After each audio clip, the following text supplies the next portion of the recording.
সুপ্রিয় দর্শক, আসসালামু আলাইকুম। জীবনের গল্পে আপনাদের স্বাগতম। ক্যামেরার সামনে দাঁড়িয়ে আছে এই মুহূর্তে একটি বোন। আমরা শুনবো তার জীবনের গল্প। আসসালামু আলাইকুম আপু, কেমন আছেন? ওয়ালাইকুম আসসালাম, ভালো আছি। আসসালামু আলাইকুম। ওয়ালাইকুম সালাম। আপনার নাম কি আর আপনি কোথা থেকে এসেছেন? আমার নাম পায়েল, আমি চাঁদপুর থেকে এসেছি। আপনার নাম পায়েল, চাঁদপুর থেকে এসেছেন। আপনার ফ্যামিলিতে কে কে আছে? বাবা আছে, মা আছে, আর আমরা দুই বোন। বাবা মা দুই বোন। আপনার বয়স কত? আমার বয়স 20 বছর। 20 বছর না? হ্যাঁ। আপনি পড়াশোনা করেছেন? হ্যাঁ, পড়াশোনা করেছি স্কুল পর্যন্ত। এসএসসি পর্যন্ত করেছেন। আচ্ছা, ঠিক আছে। আপনার আব্বু কি করেন? বাবা আগে কাজ করতো, এখন কিছু করে না, অসুস্থ হয়ে গেছে। এখন কিছু করে না। আচ্ছা, আপনার বিয়ে শাদী হয়েছিল?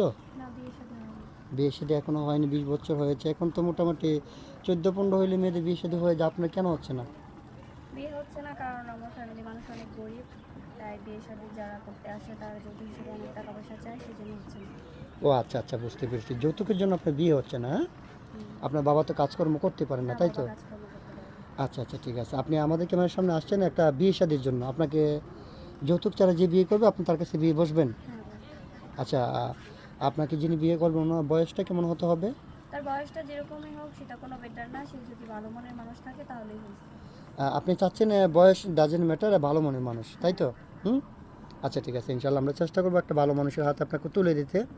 আমরা এই ভিডিও পাবলিক করার পর তো দেশ থেকে প্রবাস থেকে শত শত ভাই আমাদেরকে নক করবে আপনাকে বিয়ে শাদী করার জন্য। অনেকের বয়স 40, 45, 50 বছর হয়ে। আমরা এই ভিডিও পাবলিক করার পর তো দেশ থেকে প্রবাস থেকে শত শত ভাই আমাদেরকে নক করবে আপনাকে বিয়ে শাদী করার জন্য। অনেকের বয়স 40, 45, 50 বছর হয়ে যায়। ওইরকম বয়সের কোনো ভাই যদি বিয়ে শাদী করতে চায় করবেন? হ্যাঁ, করবো। মন থেকে বলছেন তো? মন থেকে বলছি। আচ্ছা, ঠিক আছে। ইনশাল্লাহ সমস্যা নাই।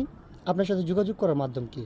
আমার সাথে যোগাযোগ করার মাধ্যমে আমার কোনো ব্যক্তিগত ফোন নেই, আপনাদের সাথে যোগাযোগ করলে আমাকে পাওয়া যাবে। আপনার ব্যক্তিগত কোনো ফোন নেই? না। কেন, আপনি ফোন চালান না? না, ফোন চালাই না, যেহেতু বাবা অসুস্থ সেই জন্য ফোন কিনতে পারিনি। ও আচ্ছা আচ্ছা, বুঝতে পেরেছি আপু। আপনাকে আর লজ্জা দিতে চাচ্ছি না। সুপ্রিয় দর্শক, এই মুহূর্তে দেখতে পাচ্ছেন ডিসপ্লেতে একটি নাম্বার। এটা হচ্ছে আমাদের নাম্বার, ইউটিউব চ্যানেল কর্তৃপক্ষের নাম্বার। যদি কোনো ভাই পায়েল আপুর দায়িত্ব নিতে চান তাহলে ওনার একটা ছবি স্ক্রিনশট মেরে পাঠিয়ে দিয়ে আমাদেরকে ভয়েস করবেন। আমাদের প্রতিনিধিরা আপনাদের সাথে যোগাযোগ করবে। পায়েল আপু, এখন কথা হচ্ছে আমরা এই ভিডিও তো পাবলিক করব। পাবলিক করার পরে অনেক প্রবাসী ভাই অথবা দেশি ভাই যদি আপনাকে বিয়ে শাদী করে, অনেকের বাচ্চা কাচ্চা হয় না, স্ত্রী মারা গেছে, স্ত্রী পরকীয়া করে চলে গেছে, ওরকম যদি কোনো ভাই আপনাকে দ্বিতীয় স্ত্রী হিসেবে আপনাকে বিয়ে করতে চায়, বসবেন? হ্যাঁ, বসবো। বসবেন মন থেকে বলছেন? হ্যাঁ, মন থেকে বলছি। আপনার ব্যক্তিগত তো কোনো পরে চাহিদা থাকবে না, পরে বলবেন না তো যে বয়স বেশি। বুঝে শুনে বলবেন না, কারণ আমরা এই ভিডিও কিন্তু প্রমাণ থাকবে, হ্যাঁ? পরে বলবেন যে না আমি বুঝতে পারি না, বিয়ে বসছে, আমি তোমার এখান থেকে চলে যাব। আচ্ছা, কারোর সাথে যদি আমরা ব্যক্তিগতভাবে বিয়ে শাদী দিয়ে দিই, প্রতারণা করবেন? না, প্রতারণা করবো না। অনেকেই কিন্তু বিয়ে শাদী করার পরে প্রবাসী ভাইয়ের আমাদেরকে কাছে কমপ্লেন করে যে ভাই আমার স্ত্রী আমার 5 লাখ টাকা নিয়ে গেছে গা, 10 লাখ টাকা নিয়ে গেছে গা অন্য ছেলের সাথে ভাইগা। এমন কিছু পরিকল্পনা আছে আপনার? না, সেরকম কোনো পরিকল্পনা নেই। আচ্ছা, ঠিক আছে। ওইরকম পরিকল্পনা থাকলে কিন্তু আমরা আইনগত ব্যবস্থা নিতে বাধ্য হবো, ঠিক আছে?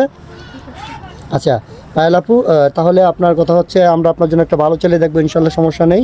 আপনি ভালো থাকবেন, সুস্থ থাকবেন। আল্লাহ হাফেজ।